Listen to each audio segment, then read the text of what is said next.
Okay, using tree diagrams to help you with probability. A tree diagram looks like this. We're going to find out now how we fill it in and how we, from the written question, can begin to draw it and then answer some questions.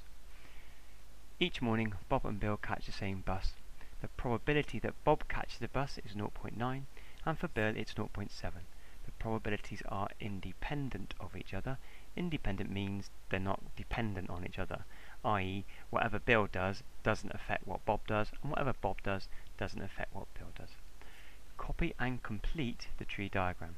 We've got a copy here ready for us. We're now going to complete that. First thing I'm going to add is this bit down here. If the probability Bob catches the bus is 0.9, the probability that he doesn't catch it will be 0.1. If Bill catches the bus, the probability is 0.7, so him not catching the bus must add up to 1, so that would be 0.3. And Bill catching the bus or not is independent of Bob, so if Bob didn't catch it, it'll be exactly the same.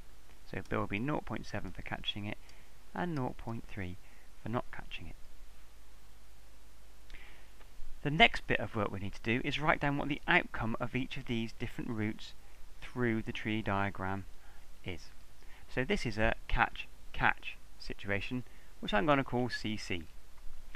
This route is a catch-not catch. I'm going to call that CN.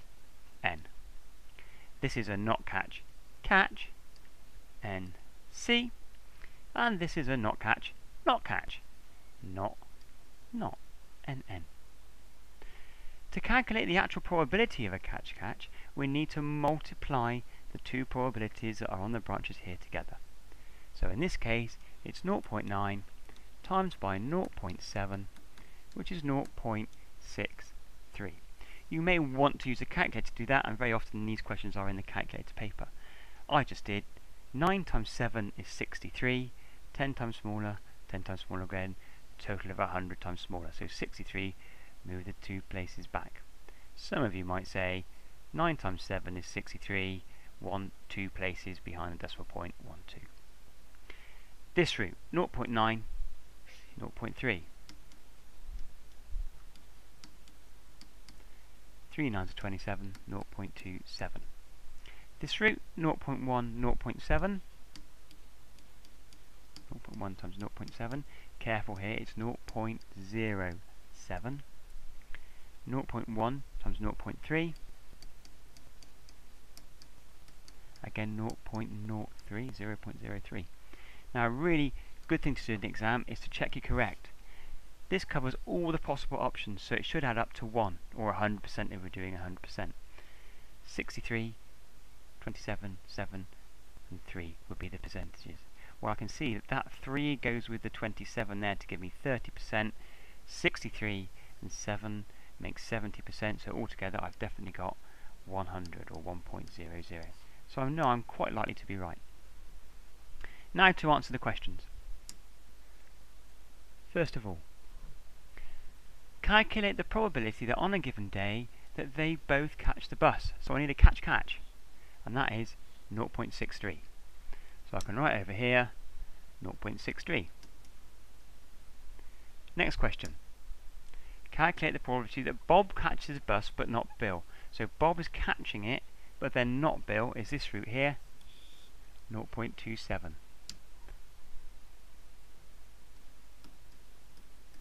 Neither catch the bus, so that's a not catch scenario. Not catch is down here, 0.03. Now, at least one of them catches the bus. So that can be Bob catching it here, Bill catching it there, or indeed them both catching it.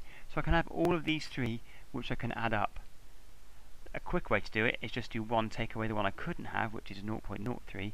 So the answer to that one will be 0.97. Okay, hope that was fairly straightforward for you. Really important to write these out. Things to note: the outcome of the event is at the end of the branch. The probability of that is written on the actual branch, or just above the branch. We always write the outcomes here, then we calculate the outcomes there. And it is always timesing. You may get a percentage there to times together, you may get a fraction there times together. Okay, I'm going to move on to look at one other question. Okay, there are 18 socks in a drawer, 4 red pairs and 5 black. None of the socks are currently paired.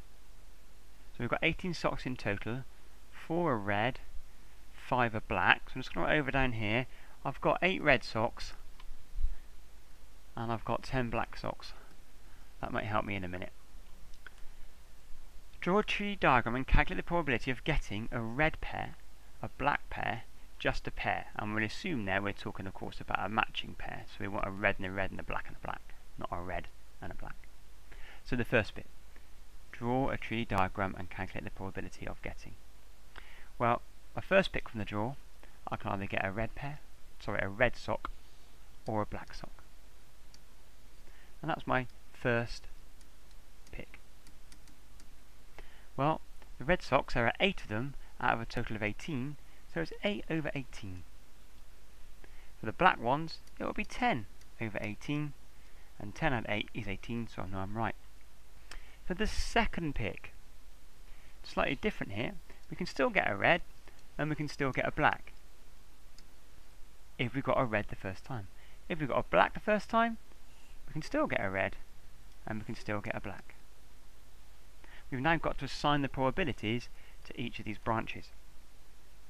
Let me just write them on.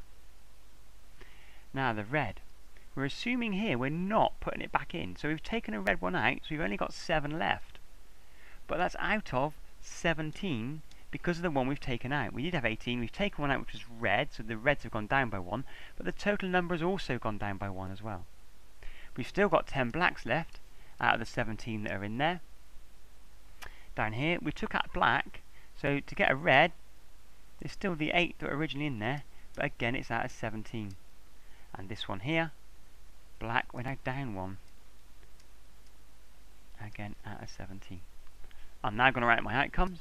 That's a red red, that's a red black, that's a black red, and that's a black black. Now to do my probabilities, that's 8 over 18 times by 7 over 17. This will be 8 over 18 times by 10 over 17. This one here, 10 over 18 times 8 over 17.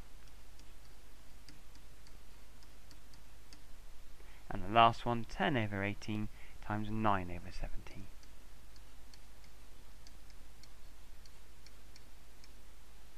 Okay, I'm now going to do some calculation to work out what these are. Just getting this far and having this drawn out like this in the exam was probably worth 3 marks. So it's worth doing, even if we can't do the last couple of bits, to get the full 5 or 6 marks for the question. And this is generally considered to be a grade A or maybe a high grade B question. More often a grade A question, so it's tough stuff, but easily done. Okay, times in fractions together. Times the tops, 7 eighths are 56. Times the bottom, 17 times 8 is 306. I've done that quickly. You could easily use a calculator for that. You wouldn't be getting that calculation in the exam without a calculator. Quite often these are on a second paper, and you can just use the calculator and type in with your fraction button on the calculator to do these. That's going to be 80 over 306.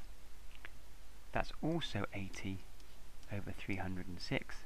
And the bottom one, 10 nines are 90 over 306. Make sure that looks like a 90.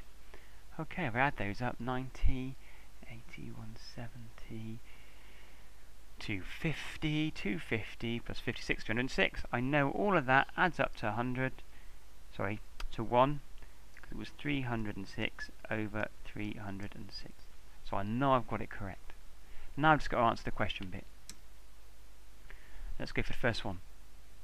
A red pair. That means I need red red. Answer 56 over 306. Gonna write that there. 56 over 306. Now you can cancel that down, but I'm going to leave it as that for now. The next one is a black pair. So a black black was 90 over 306.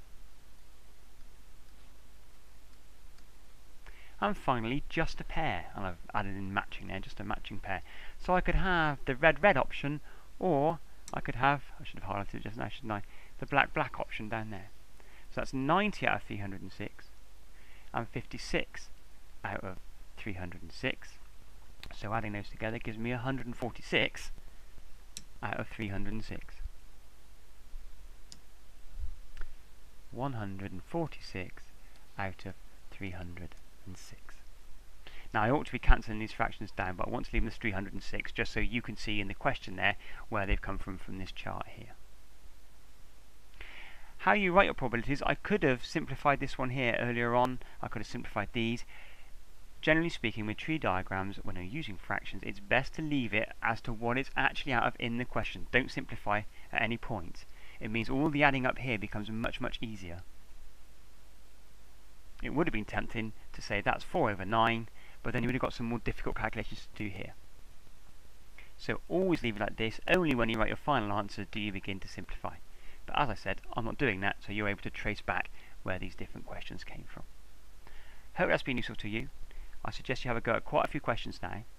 Some of them, just like our first question we tried, you'll be given a grid there already for you, or the structure of the tree already for you.